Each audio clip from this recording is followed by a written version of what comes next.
Welcome to a broadcast of the recent Lorain County Commissioners' General Meeting. Unless otherwise announced, meetings are held Wednesday morning at 9:30 at the Administration Building, 226 Middle Avenue, 4th floor, downtown Elyria. These are public meetings and you are invited to attend. Agendas are posted prior to the meeting at www.loraincounty.us. Click on Departments to see the Commissioners page, then click on View Agenda. Good morning. Can we stand for the Pledge of Allegiance? I pledge allegiance to the flag of the United States of America and to the republic for which it stands, one nation, under God, indivisible, with liberty and justice for all. Good morning, everyone, and welcome to the January 11th meeting of the Lorain County Board of Commissioners. Today is our organizational meeting. I have a proverb today. It's 3:7-8. Don't be impressed with your own wisdom. Instead, fear the Lord. Sorry, I got a phone call in the middle of that. Let me start over. Don't be impressed with your own wisdom. Instead, fear the Lord and turn away from evil. Then you will have healing for your body and strength for your bones. Madam Clerk? Number 1, elect the president of the board for the year 2016. I would make a motion to have Commissioner Lundy be our president for next year. I'll second. Any further discussion? Ms. Kokoski? Aye. Mr. Kalo? Aye. Mr. Lundy? Can I get to vote for myself? Yeah. Yes. You Aye. can. You can Congratulations. abstain if you like. Elect the vice president of the board for the year 2016. I would like to make a motion to have Commissioner Kalo be the vice president for next year. I'll second that. Any further discussion? Ms. Kokoski? Aye. Mr. Lundy. Aye. Mr. Kalo? Aye. Okay. Adopt the Robert Rules as parliamentary procedures to be followed at all board meetings during 2016. And you can start making the Oh, motions. yeah. So move. Second? Oh, we'll get this right. Don't That's worry. right, it's the first one. Yeah. Discussion. Mr. Lundy. Aye. Ms. Kokoski. Aye. Mr. Kalo. Aye. Provide each Wednesday of each month at 9:30 a.m. as regular board meetings for year 2016. So move. Second. Discussion. Mr. Lundy. Aye. Mr. Kalo. Aye. Ms. Kokoski. Aye. Provide the first or third Tuesdays of each month at 9:30 as regular board meetings for 2016 for public hearings. So move. Second. Discussion. Mr. Lundy. Aye. Mr. Kalo. Aye. Ms. Kokoski. Aye. Appoint Commissioner Kokoski as 911 Review Board Chairman and various members for 2016. So move. Second. Discussion. Mr. Lundy. Aye. Mr. Kalo. Aye. Ms. Kokoski. Aye. Appoint the president to various boards for Lorain County Data, Audit Review, Records Commission, Solid Waste, Board of Health, Board of Revisions, or alternate, Children, Family First Council, and Safety. And you guys can, So move. Second. are we, Yes, we've already divvied those up, though, based on past. I would still like to serve as on solid waste. Right. I was going to ask about that. Okay. But you get all the rest. I get all the rest. Well, thank and I you. was going to say Mr. Cordes was on Children and Family First Council as alternate. You still want to keep that? Did you hear the clerk? Mr. Cordes was the alternate for Children and Family First. Yeah, I've been going for years. Okay. wanna Do you want to keep continue that? with that? Do I have an option? Ask the president. Yeah. I'm fine with that. You've been drafted. Okay. Mr. Lundy. Aye. Mr. Kalo. Aye. Ms. Kokoski. Aye. Investments. So move. Second. Discussion. Mr. Lundy. Aye. Mr. Kalo. Aye. Ms. Kokoski. Aye. Appropriations. So move. Second. Discussion. Ms. Lundy. Mr. Lundy. Aye. Mr. Kalo. Aye. Ms. Kokoski. Aye. Transfers. So move. Second. Discussion. Mr. Lundy. Aye. Mr. Kalo. Aye. Ms. Kokoski. Aye. No advances, no repayments, requisitions. So move. Second. Discussion. Mr. Lundy. Aye. Mr. Kalo. Aye. Ms. Kokoski. Aye. Travel. So move. Second. Discussion. Mr. Lundy. Aye. Mr. Kalo. Aye. Ms. Kokoski. Aye. Bills. So move. Second. Discussion. Mr. Lundy. Aye. Mr. Kalo. Aye. Ms. Kowoski. Aye. Authorize various personnel actions as indicated on the summary sheet for employees within jurisdiction of Lorain County Commissioners. Mr. Cordes. Thank you, Mr. President. I do have a number of personnel issues, specifically some potential hires at Job and Family Services. I'd like to talk with the board, ongoing labor negotiations, United Steelworkers of America, and bargaining units here in the administrative building, potential sale and purchase of real estate, and one matter of litigation. All of those topics are allowable in the Sunshine Act for executive session discussions. So to ask at the conclusion of our regular board meeting, we go into executive session, we talk about those items. Thank you. Approve and waive the reading of the minutes of December 16, 2015. Yeah, so moved. Second. Discussion. Mr. Lundy. Aye. Mr. Kayla. Aye. Ms. Kowski. Aye. Whoa.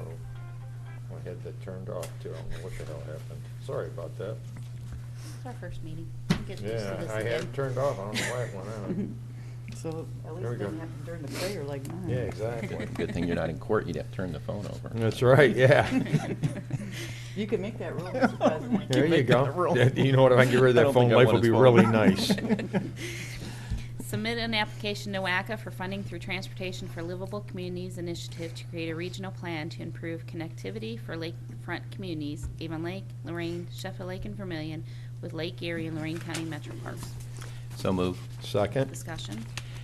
Would just like to point out that we're in the process of making grant application to NOACA on these two items, this one and then the next one coming up.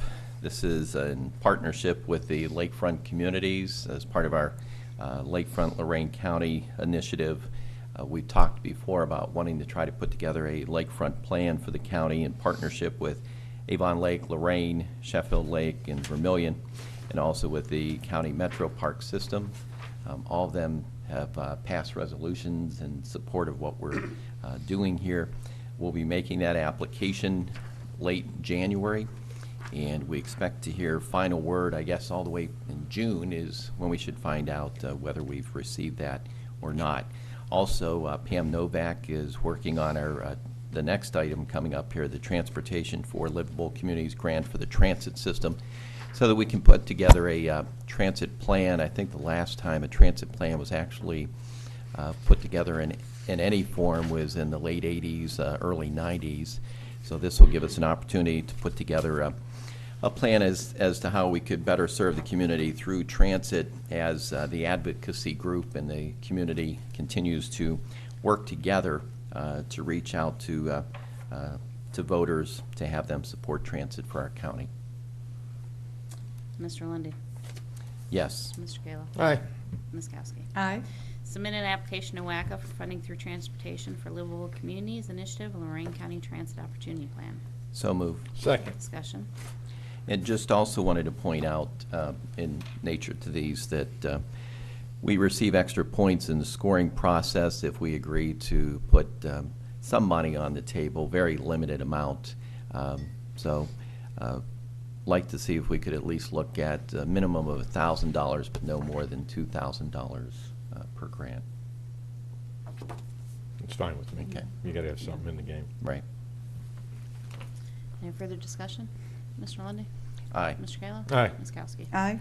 Authorize payment of $1,000 to Bush Funeral and Crematory Services, Avon Lake, for indigent veteran Bruce Douglas Guild, Avon Lake, in accordance with the Ohio Revised Code 5901.25. So move. Second. Discussion.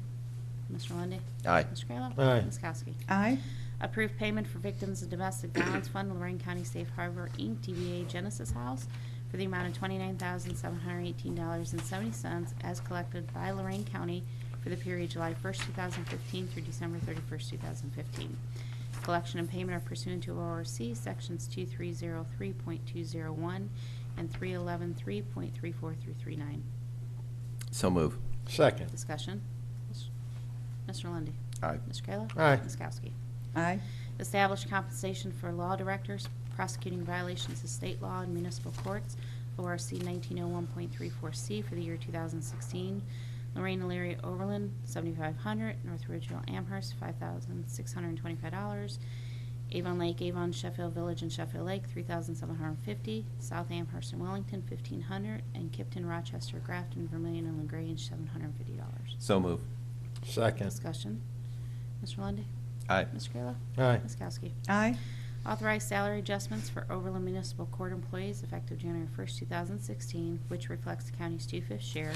William Gendra and bailiff, new weekly buy rate is $662.17.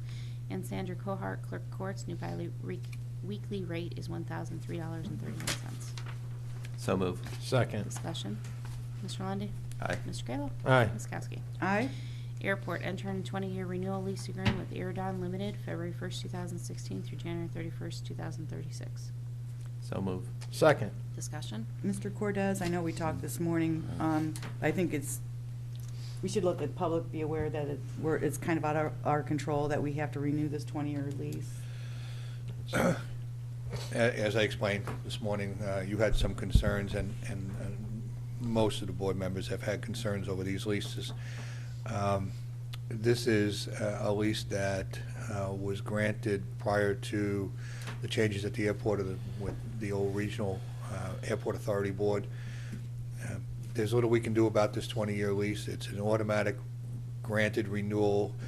There's a few things that we did look at. Council and myself looked at the appraisal, the insurance, and asked for the things that we were allowed to ask for under the contract, but they were guaranteed the renewal. I'm not really satisfied with these leases. We'll continue to see some of them over the next couple of years. Some of them have more than one 20-year renewal provision that almost give them in perpetuity at a very low ground lease rate for the land adjacent to the taxiways. We're changing them when we can. We'll have one coming in probably about 2 years. Because of the sensitivity of it, I don't want to talk about it right now, but I kind of got into a little dust-up with them when they were selling it because they wanted to get another 20-year lease, and I told them that we weren't going to do that. How these leases work, to the benefit of the airport and the benefit of the community, they lease a piece of ground somewhere close to use the taxiways or the facilities there at a very good rate, and they put up a building or a facility, hangar, and at the end of the lease, the land reverts back to county control along with anything that they built on it after 20 years of a depreciation schedule. If it was a big build, I would even suggest we may go 25 years to give them time to recoup their investment because they get a very good lease on the land adjacent to the taxiway. Well, what's happened is the old authority wrote these with 3 and 4 20-year renewals in them, so we never received the benefit of the building and the facility reverting back. Theoretically, if it reverted back, then we would release them the land and the facility and make money for the airport. It's a good partnership over a period of time. That's how a lot of airports have built some of their facilities. The leases that we inherited just didn't have that same long-term view to sustainability at the airport that is necessary to be successful with these leases.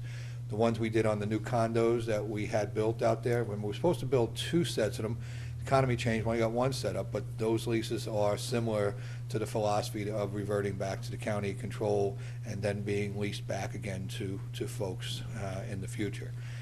I don't know how many more of these leases you're going to see. There's a number of hangars in the condo nest out there that have leases very similar to this. I think you and I looked at one that had 50-year renewals at one time, didn't we? I think so. A while back. It had a 50-year lease and a 50-year renewal.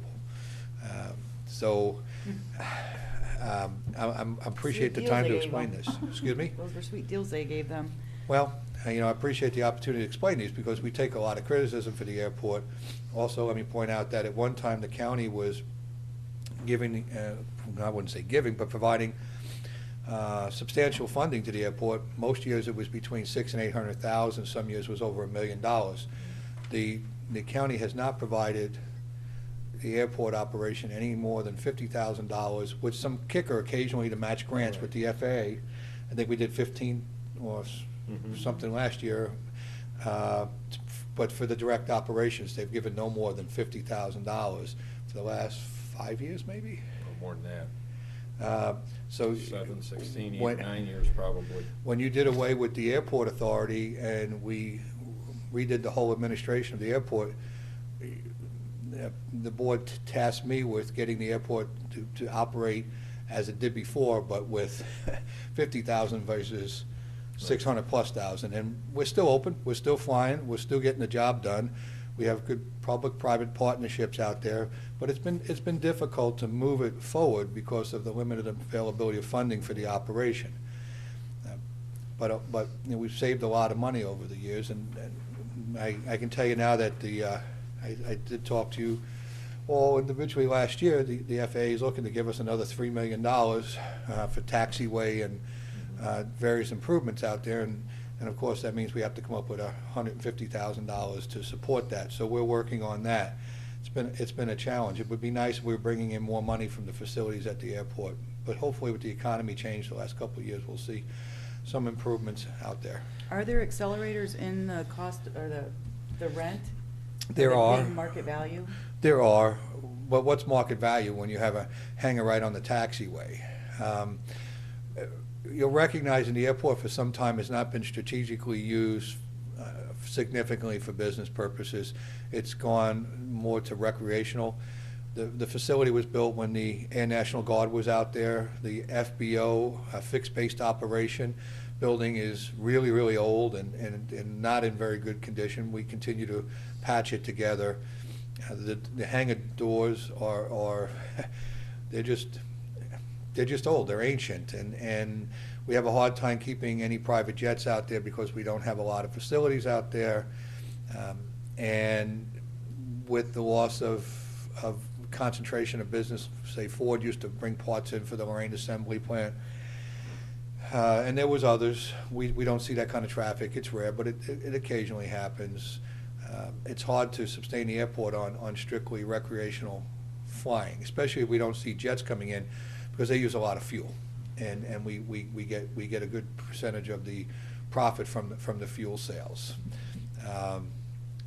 Again, things may turn around as the economy improves. The county's growing, and hopefully that would mean more use of the airport.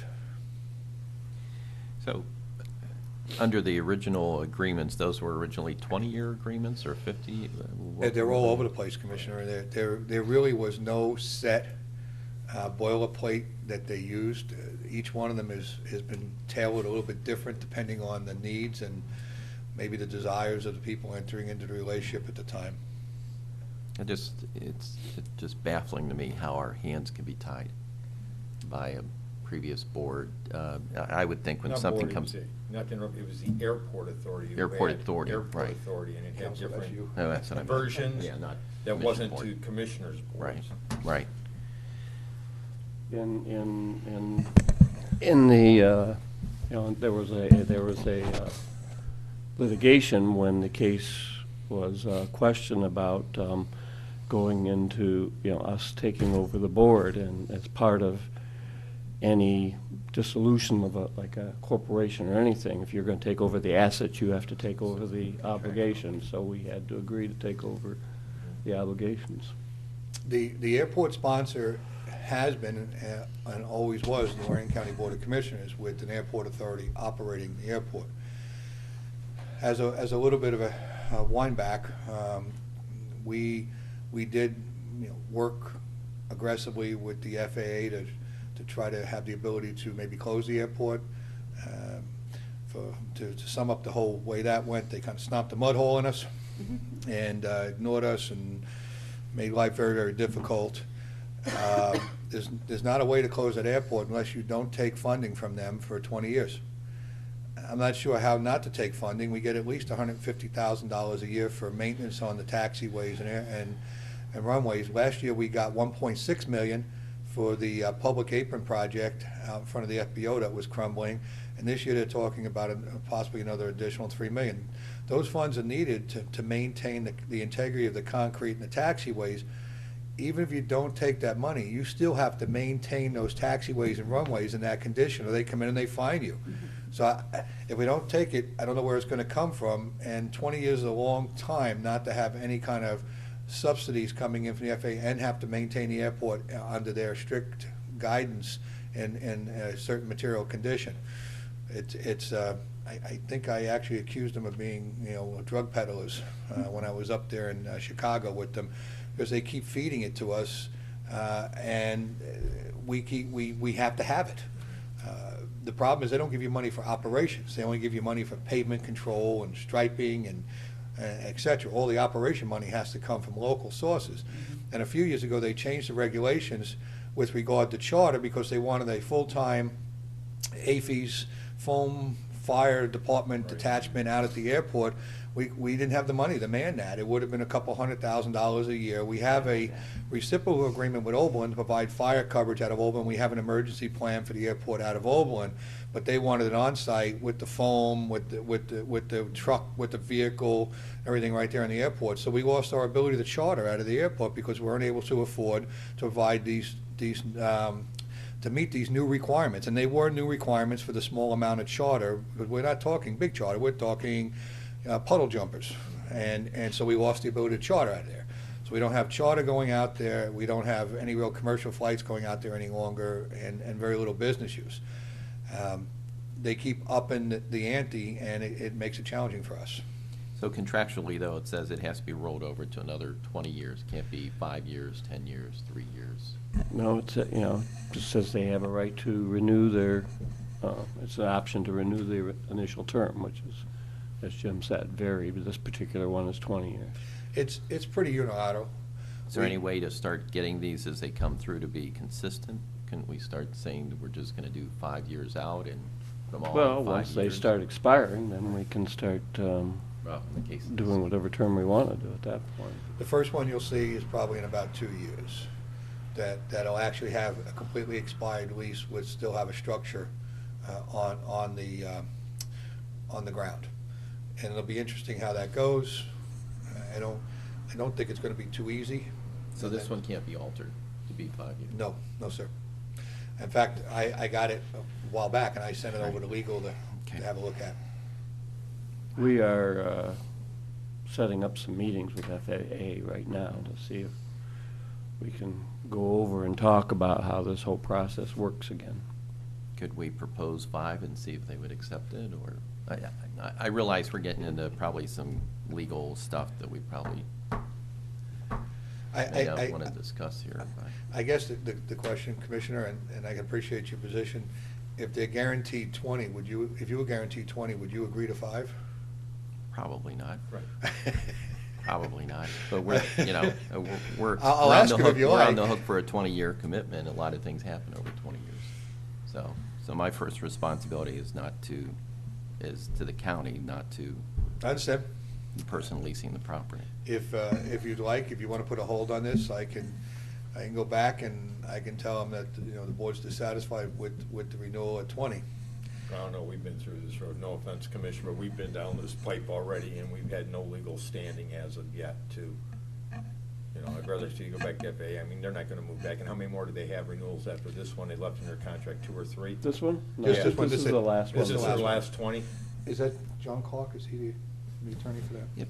But I guess my position would be if we agree to 20 with this party, then everybody who comes behind them, if we suggest 5, they're gonna say you already gave a previous party 20. We didn't give anything, it's contractual, Matt. We went through all this when we dissolved the airport board, and we went through taking apart all these contracts, I mean, years, correct, Jerry? I mean, Commissioner Lundy wasn't here, but we went through all that, and the FAA, and countless time, and I think our best bet at this point is just to let it, I don't see another argument going on and expending, because we've been getting letters on this anyway. Yeah, got 'em on our desk. they've been wanting to know when we're gonna renew this, because They're quite adamant about it. it's coming up for I renewal dragged my pretty feet soon. on it for a But it- while. I know. But is there potential of an answer from the FAA that could support our position and make it possible to? The issue with the FAA, for clarification, has to do with us increasing the fees at the airport. There is a condo owner that has refused to pay the additional fees because they weren't identified in the ground lease. The FAA has indicated to us strongly that we could adopt different rules and different fees that we have, and we only have one holdout at the airport, and we're gonna end up in litigation, and we need the FAA to come help us with that. Is that? That's right. I mean, we did find a method to actually increase what they were paying through the implementation of fees, so Right, what understand, there's some of them out there that have gone along with it. Well, all so- but one have gone along with it, but there are a number that have always wondered whether we were allowed to do that. Right, which we brought back. Let me, some historical perspective, Commissioner.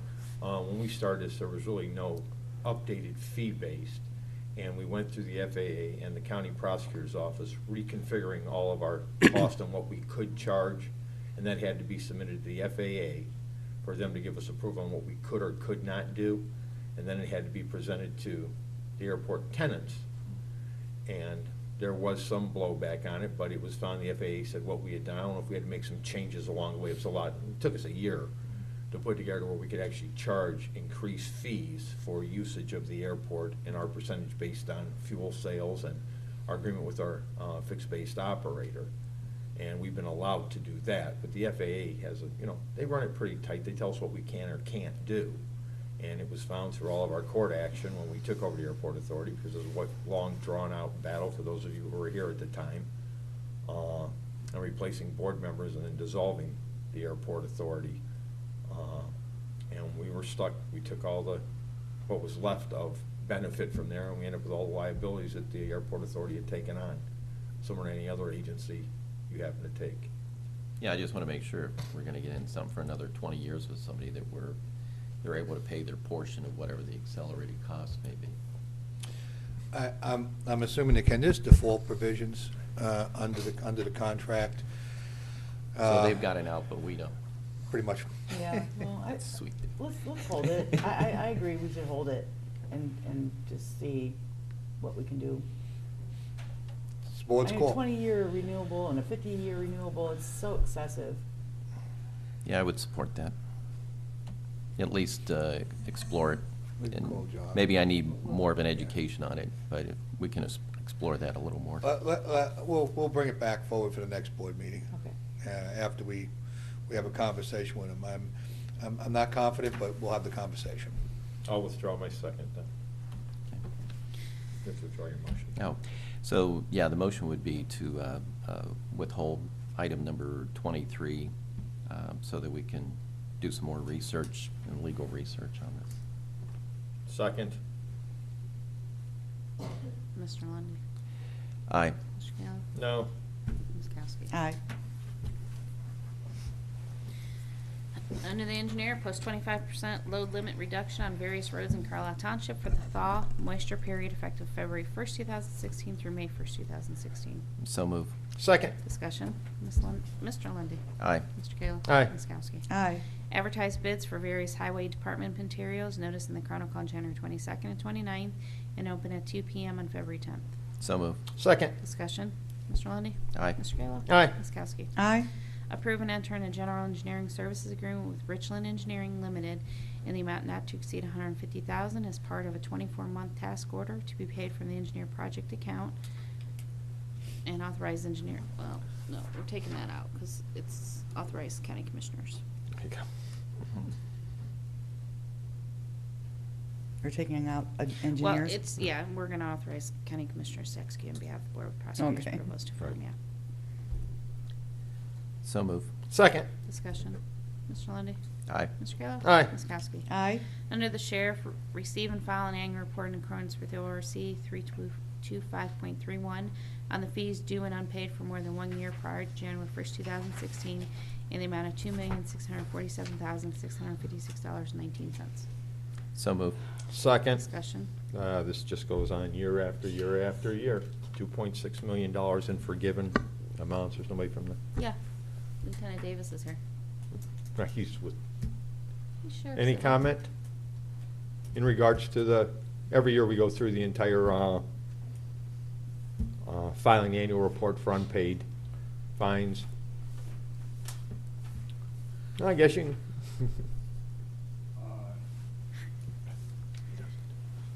Yeah, he does do It that. does? Lieutenant Davis.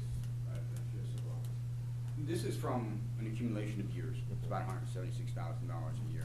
We tax everything in. Clerk does a good job. They give us $30,000 to $60,000, per month. You need to get closer to the microphone, they can't hear you in the back, thank you. They give us $30,000 to $60,000 a month to go ahead and, you know, credit the ones there. We don't forgive anything. Right. Doesn't matter, you know, how much time passes or whatever. Whatever we get paid, we go ahead and apply it to the balance there. New sheriff comes in, it gets reset to 0. The only way to change it is if you'd have to try and change all the legislation for Ohio. The way they run criminal stuff, criminal takes over the majority of the fees that are there. You know, be happy to answer any other questions you got on. It's a cumulative total then, it's not, okay. Yeah. And just like to bring it up, it's the first meeting of every year and talk Yeah. about the $2.6 million now that we don't receive from criminal prosecution from fines and. It's about $176,000 a year Mhm. when you look at it overall. You know, it's just that the longer a sheriff is in office, the more it looks, and Right. you know, it looks like that there. You know, and it is, but it's hard to collect juvenile fees, criminal fees, all the other fees that are in there. And we know that, I mean, the clerk's office and such does a good job. They've been chasing those dollars and everything. Yeah. But just, you like to bring it up when people look at that and go, $2.6 million, just so we have an Right. But- explanation. And then some of them, you know, if they're $3 to $5, you know, how much effort and money are you gonna put into collecting $5? Right. You know, you're gonna spend more money trying to collect it. Mhm. You know, so they do a very good job over there. Thank you. Appreciate it. Just a little recap for all those good things we have to do. Yeah, I don't want people to think that we're letting $2.5 Right. million Yeah. sit out there every year. Right. Right. Phil has been the sheriff now for 16? Yep. 4 terms? He's 16, going into his 5th term, right? Right. So, you know, that's why It adds up. that's why it adds up so quickly. Mr. Lundy, Aye. Mr. Kalo. Aye. Ms. Kowski. Aye. Mr. Cordes. Hopefully, everybody had a happy new year. I'm trying to think, this is the first meeting after the new year. It is. It's going to be an exciting year. We got a lot to look forward to. I briefly met with Commissioner Kalo. We're going through some work plans for 2016, which will probably take us into 2018 to get done. There's so much to do. We have some struggles ahead with balancing our books before the end of March. So we have some work to do. Got to roll up our sleeves, but I think it's going to be an exciting year. That's all I have. Thank you. Mr. Ennis. I don't have any additional report this morning. Commissioners report. Glad to be back. 2016, hopefully it's going to be a very good year for all of us. Yeah, as Commissioner, as Administrator Cordes had said, we met last week on the issues. We're a couple $100,000 short of the anticipated carryover. So we'll have to address that. This makes our shortfall just a little bit steeper. A lot of issues facing the county going into this year. We've seen what's happening with City of Lorain in regards to employment with the steel plant and the falling dollars. And speaking with one of the union officials last week, he said a lot of it has to do with the dumping of the foreign steel in this country, and our people just can't compete. So definitely something that needs to be addressed at the federal level. We've got the Macy's leaving the mall, so hopefully somewhere with the construction done, we'll be able to get some type of turnaround out there. Let's hope. A lot of infrastructure was taken care of last year, and we'll see what's going to move forward. Did have the chance to attend. I was at the City Club on Friday. Grace Galucci, our director of NOACA, spoke in regards to how we're trying to have Ohio Department of Transportation change their funding. There's plenty of dollars out there for additional capacity, lanes, but as the former director of AMATS, which is the MPO in the Akron Portage area, said, Akron's actually closing one lane on their inner belt that was built 15 years ago because it doesn't get used and it costs too much to maintain it, so they're actually shutting it down, opening up 30 more acres for development along the road. But trying to get those, as we all know, Elyria had the big issue with State Route 57. Highway funding running through our municipalities is a significant cost for them, is redirecting those capacity dollars to maintenance. So that's what we're going to work on this year, hopefully through NOACA and through the state, to let them redirect some of those dollars so we can fix our roads. I think that was done during the Taft administration, where the state route enters the municipality, then the municipality is responsible for those routes. And Oh, is that when it happened? so, Okay. yeah, it was under the Taft administration, and that's the largest unfunded mandate that's probably been handed down in Ohio. And I remember in the legislature and finance committee, we tried to change that every single time and amend it, and there was nobody wanted to talk about that down there, but it certainly is a huge burden on the local communities. Significant cost on, with Route 20 in North Ridgeville, and again, State Route 57 will be getting a redo through the city of Lorain. We're just finishing up State Route 57 in Elyria, so hopefully we can work on some of those issues, and I'll be in Columbus on Wednesday with the committee I serve on, the Commissioners Association, meeting with the Ohio election officials, trying to figure out how we're going to go about replacing all the 11 and 12-year-old voting equipment that was HAVA funded. Hopefully we can make it work like the electronic poll books. We appreciate what they did last year, but we're going to move forward to replace all of our equipment over the next couple of years. So I'll be spending a lot of time with Paul Adams here on how to do that also. End of my report. Yeah, I want to thank you again for all that you've done with NOACA as the president. I know you're going to be leaving there shortly, at least the seat of the presidency, but a lot of good work was done at NOACA under your leadership, and so thank you for that. Had the opportunity to be at to MC the actual swearing in of Mayor Greg Zilka over there in Avon Lake at Legacy, and Mayor Zilka's a good friend of mine. Served with him on council in Avon Lake back in the 90s, and you couldn't ask for an individual who is more respected, a gentleman who's very fair and a very intelligent man. So he certainly has found the right position to be mayor there of Avon Lake. Also had the opportunity on Saturday to attend the Lorain Negro Business and Professional Women's Speak Up and Speak Out at Lorain City Hall. I had a chance to meet the new superintendent of Lorain City Schools, Mr. Graham there, and sharp guy. I think he's going to do really well, and really gets it about the importance of improving and communicating with the public. And certainly Mr. Tucker's very missed, and he did a great job of really elevating things to keep moving the school district there forward, and I think Mr. Graham's going to do a good job as well too. Chief Rivera was there at the meeting, and he really understands the importance of the community and the police departments working together. He gets it. I say that over and over again about Chief Rivera. He gets it. He understands the importance of that. And the Transit Advocacy Group continues to meet. In fact, some residents in Lorain County will probably be getting phone calls soon as the feasibility study, the survey, goes out into the field to find out the feasibility and the level of support for transit in the county before the advocacy group makes a determination on whether they'll come back to this board seeking support for transit levy. So we're off to a good start. Thank you for nominating me and voting for me to be president. Maybe I'll regret it a week from now, but thank you for now, and really enjoy working with both of you in the administration and the whole group here. And we just have such a great staff up here. Everybody works well together, a smart staff, a dedicated staff, and so looking forward to working with everybody in 2016. Today at 11 o'clock, we're going to have our TID meeting, January 20th at 9:30, the commissioners' next meeting? I don't know. Yes. Yeah, 20th is our next meeting. Wednesday. Yeah. I was trying to think. I'm like, Right. wait a minute. And then January 26th at 9:30, we're going to have our meeting for the Gore Orphanage Ditch, and January 26th at 11 will be our investment advisory. Board correspondence? So move. Move the reading be waived. I'll move the reading be waived. Yeah. Excuse Second. me, okay. Discussion? Mr. Lundy. Aye. Mr. Kalo? Aye. Ms. Kowski? Aye. Public comment. I don't know. I thought it'd be interesting to have you read the whole thing. Hey. You got to give them the Any crib public notes. comment this morning? Seeing none, then we move into executive session. Second. Mr. Lundy. Thought you're going to fall asleep, Mr. Brad. Kalo? Aye. Ms. Kowski? Aye.